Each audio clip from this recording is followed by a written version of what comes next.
All right, I want to talk a little bit about zeroing a rifle with a red dot, and I'm kind of gearing this more towards beginners and people who haven't thought much about this. Maybe they just got a rifle and somebody told them to zero it at 25 yards and you're good.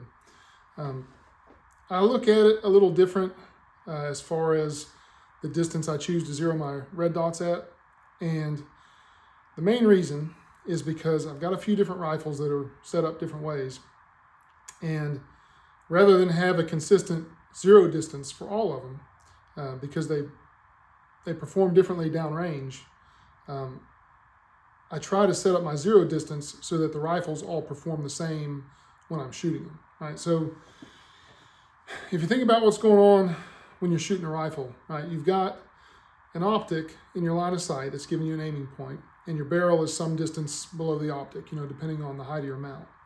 So the only way to get the bullet to impact the aiming point is to have the barrel angled up, basically, right? And so any distance that you move closer than 100 yards, as you zero, you begin to have 2 points of coincidence along your aiming point, right? That's why you'll hear that like a 50-yard zero is the same as a 200-yard zero, because as you come closer than 100 yards, the trajectory of the bullet begins to go above your aiming point. And the closer you get, the higher that arc in the trajectory gets above your aiming point. So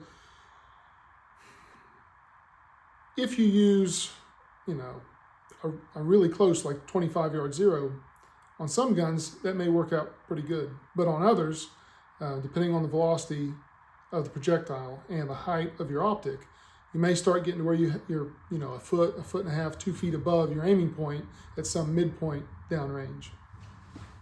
So the way I kind of look at it is I'm trying to maximize my point blank range, which is taking a target of a given size. So for me, like say a 10-inch plate, that's what I use. And I want to be able to hold center on a 10-inch plate and maximize the distance that I can hit that plate without worrying about holding under at some distance. So the things that affect the peak of that trajectory arc are muzzle velocity and the height of your optic above your bore and the distance you choose to zero at. So for any given zero distance, right, a longer barrel, a higher velocity is going to have a higher arc, and a shorter barrel is going to have a lower arc. And for any given zero distance, a taller optic mount is going to have a higher arc, and a lower optic mount is going to have a lower arc. Okay, so I look at it as like the whole rifle setup. So I'll take my rifle and chronograph the ammo through it, get a muzzle velocity, and then use a ballistic calculator and put in, the projectile and the velocity I'm getting and the height of my optic above the bore of the barrel. And then I'll start playing around with the zero distance so that I get a trajectory where the highest point above my point of aim is about 5 inches. And then I'll look, further on down the table and see where I end up 5 inches below my aiming point. And that kind of gives me my effective range. I know that from the muzzle all the way out to say, 300, 325, maybe 350 yards, I can hold center on a 10-inch plate and I can land rounds on that thing without having to worry about at 175 to 225 yards, something like that, I got to hold 10, 12 inches low on the plate to hit it. And, that works good for me because I've got 3 different rifle setups that I use. Right? I've got an 11.5 with a lower third co-witness mount aim point. Then I've got a couple 14.5s. One of them set up for night vision with a riser. So that's above the co-witness height. And then the other one's a 14.5 with a scope top mounted red dot. Right? So between all 3 of these, there's a little difference in the muzzle velocity I get, and there's differences in the optic heights. So if I zeroed them all at 25 yards, I get a fairly significant difference downrange in the height of the trajectory above my aiming point. So because I don't want to worry about having different, having to shoot the gun different at longer ranges, I set these up with a little bit different zero between them so that I'm always getting the same kind of arc, a peak of 5 inches above my aiming point.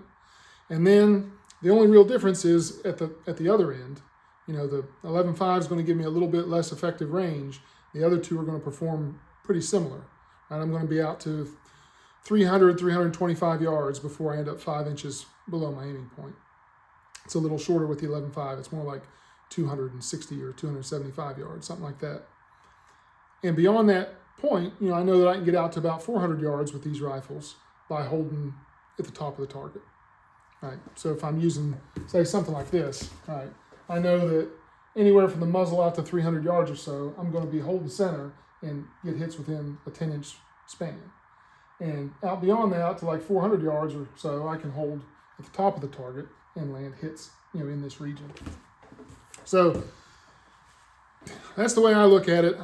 You know, opinions will vary on that kind of stuff, but mostly I just want all my dots to perform the same when I'm shooting them, so that I don't have to remember to hold under or do anything different other than just put the dot on the target and, you know, fire a good shot. I don't typically shoot more than about 300, 325 yards with a dot anyway. So this works for me. So that's just a few things to think about.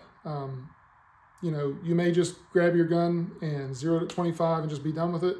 But I've seen guys do that and not really put any more thought into it or shoot their guns beyond that point much, and then show up at the range and start shooting and then struggle at the, you know, the mid-range distances with shooting high and not knowing where their bullet's going. So at the very least, it's probably worth just getting your velocity and downloading a free ballistic app and plugging some numbers into it just to get an idea of what your gun is going to do, you know, when you start shooting at longer distances than, you know, where you originally zeroed it. And a cool thing about using a ballistic app is even if all you've got access to is 25 yards to zero at, you can still play around with the zero distance and then look at the ballistic table on the app and see where your bullet's going to impact on the target at 25 yards. All right, so if you say choose a 36 or 40 yard zero because you're using kind of a unique setup, or, you know, there's something different about your gun than you know, maybe somebody else's that's zeroed at 25. The table may show you at 25 yards that your bullet's impacting 1.25 inches low, right? So when you go to the range to zero your gun for, say, a 36 yards or a 40 yard zero or whatever you want to use, you can use that table and zero it so your bullet's 1.25 inches low or whatever at 25 yards, and then know that that's effectively going to be the zero you were looking for. And it'll show you, you know, through the rest of the chart what it's going to be. So, you know, if you want to use a 25 yard zero and you don't mind being 10, 12, 18 inches high, say 150, 175 yards, then you know, just roll with that and shoot low when you need to. But that's the way I look at it. I think it's worth considering, and maybe that'll help you out, you know, making a decision when you set up your own gun and decide to zero it.